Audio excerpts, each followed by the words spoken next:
Albino Luciani, that is Pope John Paul I, has been beatified by Pope Francis.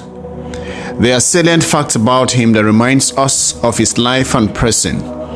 First, he is the Pope with the 10th shortest pontificate in the history of the Catholic Church.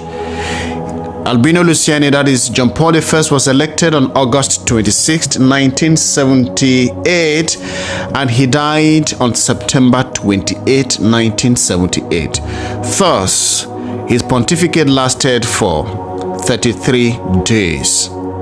Secondly, he is remarkably known as the Smiling Pope for his highly and deeply photogenic smile, which endeared him to the hearts of many people. He was always a joy-filled, cheerful, prayerful, easygoing holy man who always had smiles handy. Number 3, he approached his pontificate with great and ardent humility. 5 days before his death, he gave a homily at his cathedral, the Archbasilica of St. John Lateran in Rome, and he said this precisely: "Although for already 20 years I have been bishop at Vittorio Veneto and at Venice, I admit that I have not yet learned the job well." That's an act of humility. It means he's coming even as a pope, he'll be working and learning on the job. Number 4, he was a very effective pastoral leader who drew praise for his ability to be close to ordinary people. On Sunday, September 17 in 1978, for example, he spoke to Italian children before their first day of school and used the folktale figure Pinocchio to teach them something about faith and devotion.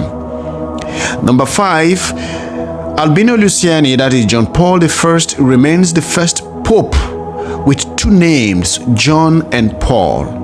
Why did he have to take 2 names?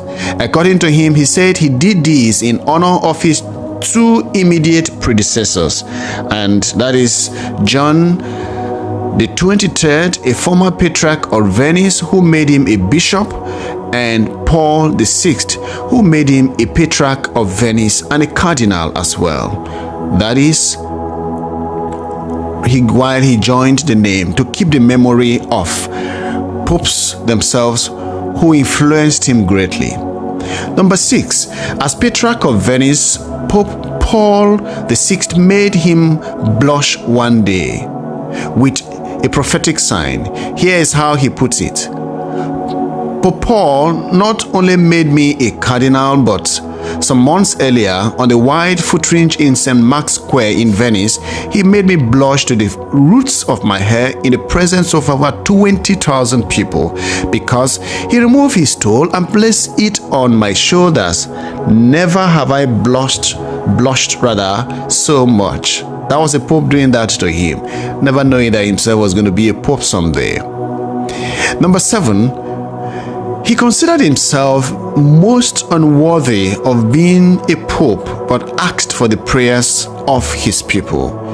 I have neither the wisdom of the heart of Pope John nor the preparation and culture of Pope Paul, but I am in their place. These were his words addressed to those gathered for the Angelus. And he added, I must seek to serve the church. I hope that you will help me with your prayers. Number 8, the day before he died, he gave an explanation to a prayer his mother, his own biological mother, taught him. Here is the prayer: My God, with all my heart above all things, I love you, infinite good and our eternal happiness. And for your sake, I love my neighbor as myself, and forgive offenses received. O Lord, may I love you more and more. He then said, my mother taught it to me. I recite it several times a day, even now. What a legacy from a mother to a son who will become a pope and leader of the church someday. Number 9, despite his pastoral reputation, he was never a parish priest all his life. Wow. After his priestly ordination, that was precisely in July 1935, Albino Luciani worked as an assistant parish priest in his own home parish for 6 months only.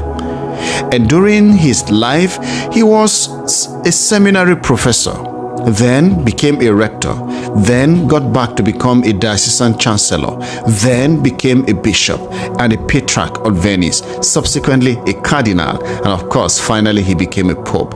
Finally, number 10, he wrote open letters to Mark Twain, Pinocchio, and also King David. His 1976 book, Illustrissimi, is a collection of imaginative fiction, open letters to historic figures, as well as saints, famous writers, and imaginary characters. Some are in prayerful style, while others engage in social commentary, personal advice, or spiritual reflection.